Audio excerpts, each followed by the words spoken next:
Hello, my name is Sophia Parker, and I am 30 years old. I never thought my life would change so much over something as simple as a credit card bill. But here I am, sitting at my parents' house, with a story that still feels unreal. It all started 2 weeks ago, on a quiet Sunday afternoon. I was relaxing on the couch, scrolling through my phone, when I saw a notification pop up. New charge, $3,500, luxury beach resort, Hawaii. My heart skipped a beat. I hadn't been to Hawaii, nor had I booked any vacations. Confused, I quickly opened the banking app and checked the transactions.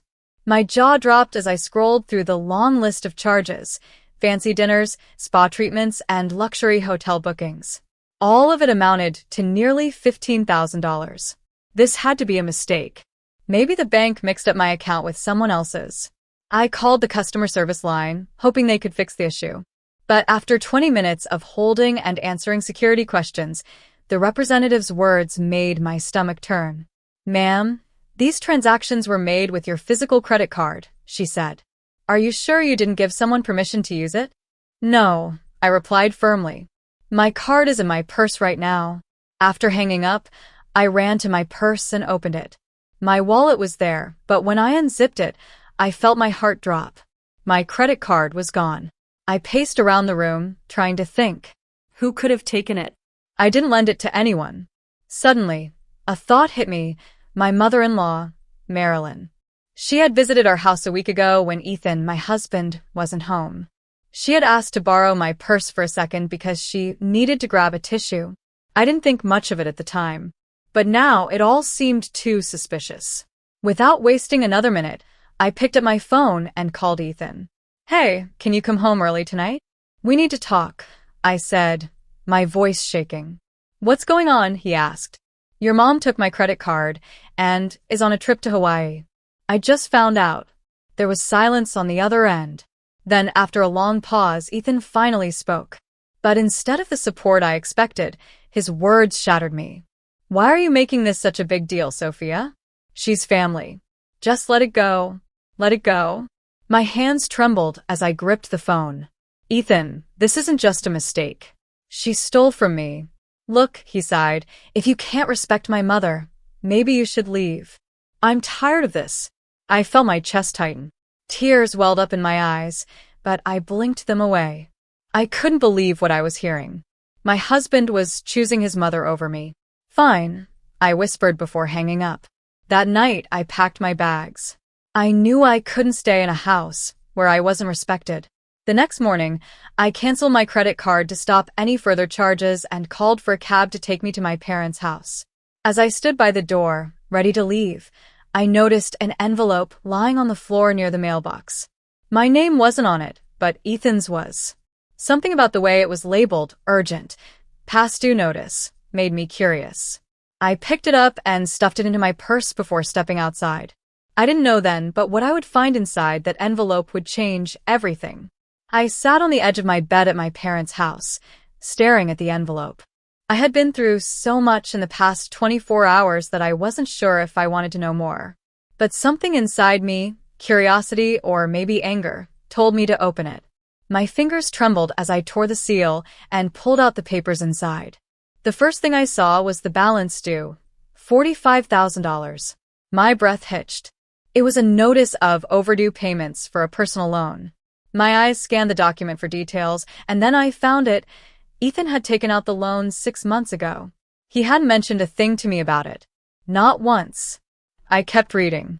The loan was marked as high priority because Ethan had missed several payments. If he didn't pay it back soon, the lender would take legal action. My mind raced with questions. What had he done with all that money? Then, I saw the next line, which sent chills down my spine. Co-signed by Marilyn Parker. His mother had co-signed the loan, meaning she was directly involved in this mess. I wanted to scream. I had been married to Ethan for 4 years and we had built a life together, or at least I thought we had. Now, I was discovering secrets that could ruin us. The loan, the credit card theft, and the fact that he had sided with his mother instead of me. I felt betrayed. I didn't sleep that night. I tossed and turned, thinking about everything.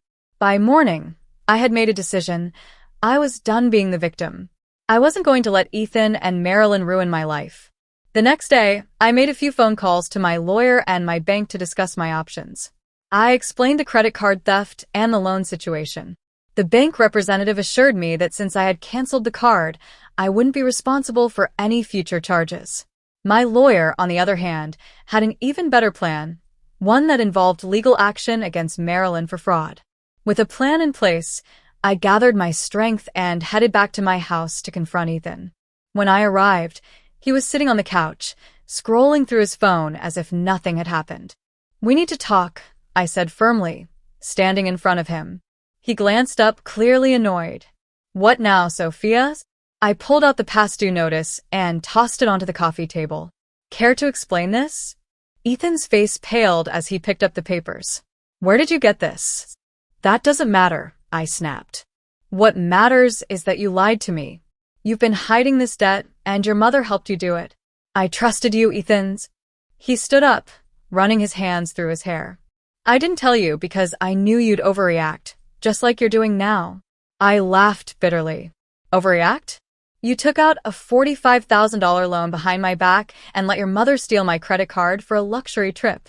That's not overreacting, Ethan. That's betrayal." Instead of apologizing, Ethan's expression hardened. "We needed that money, Sophia. My mother's investment in that property was supposed to pay off the loan. And how's that working out for you?" I asked, crossing my arms. "Because as far as I can see, your mother is living her best life while you're drowning in debt." He didn't answer. The silence was all the confirmation I needed. I took a deep breath, steadying myself. "Here's what's going to happen, Ethan. I've already contacted my lawyer. Marilyn is going to face charges for stealing my credit card, and you're not touching a single cent of my savings. I'm filing for divorce." His eyes widened. "Divorce? You can't be serious." "Oh, I am," I said, my voice cold and steady. "You made your choice when you sided with your mother. Now I'm making mine." Just then, the front door opened and Marilyn walked in, carrying shopping bags. She looked surprised to see me standing there. "Oh, Sophia, I didn't expect to see you here." "I'm sure you didn't," I replied. "I came to let you know that I've reported the credit card theft to the police. You'll be hearing from them soon." Marilyn's face turned ashen. "You wouldn't do that. We're family. Family doesn't steal from each other," I shot back.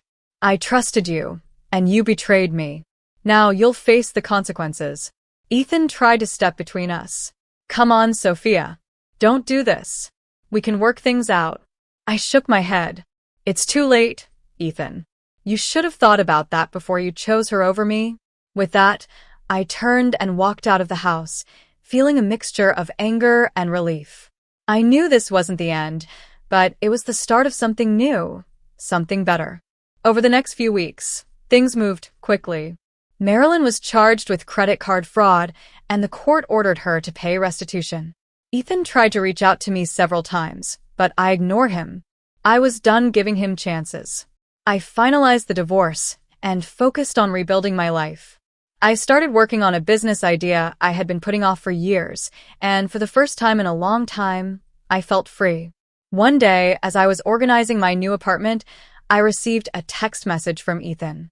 It was short and desperate. "Marilyn left. I'm drowning in debt. Please help me."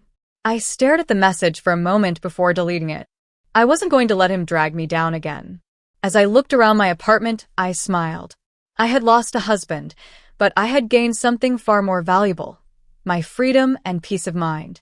Months passed, and my life slowly returned to normal.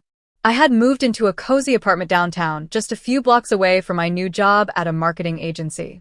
My days were now filled with work, coffee breaks, and the kind of peace I hadn't known in years. I had even started painting again, a hobby I had abandoned during my chaotic marriage with Ethan. My new place was small, but it felt like home. On the weekends, I would sit by the window with a cup of tea, watching the city come alive while working on my next art piece.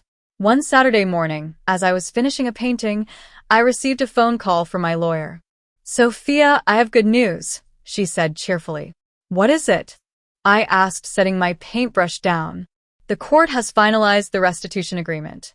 Marilyn is legally required to pay you back the full amount she stole, plus damages for emotional distress. I let out a deep breath. That's amazing. Thank you for everything. You deserve this, Sophia, my lawyer said. It's time for you to move on without looking back. She was right. A few weeks later, I heard through mutual friends that Ethan's life had taken a turn for the worse. Marilyn had abandoned him after realizing she couldn't manipulate him for more money. The house we once shared had been repossessed, and Ethan was living in a small rental apartment. I didn't feel sorry for him. He had made his choices, and now he was facing the consequences. However, there was one final twist that I hadn't expected. One evening, I received a call from a number I didn't recognize. Against my better judgment, I answered it. Sophia, it's Ethan. His voice was hoarse, as if he had been crying. I know you don't want to hear from me, but please, just listen. I remained silent, unsure of whether to hang up or let him speak. I lost everything, he continued. I was wrong. I should have stood by you instead of my mother. I realize that now, but it's too late. I just wanted to say I'm sorry. For a moment, I felt a twinge of pity. But then I remembered all the nights I cried myself to sleep, the betrayal I felt when he chose Marilyn over me, and the strength it took to leave. I appreciate the apology, I said, my voice calm. But I've moved on, Ethan. I hope you can too. Is there any chance we could? No, I interrupted firmly. There isn't. I ended the call and blocked his number. I had already given him too many chances. That night, as I sat on my balcony, watching the city lights flicker, I felt a sense of closure wash over me. I had walked through fire and come out stronger on the other side. I wasn't the same woman who had cried over a stolen credit card and a broken marriage. I was someone new, someone who knew her worth. I smiled to myself and picked up my sketchbook, ready to plan my next painting. I had no idea what the future held, but I knew one thing for sure. It was mine to create. As the cool night breeze brushed against my skin, I whispered softly to myself, this is just the beginning.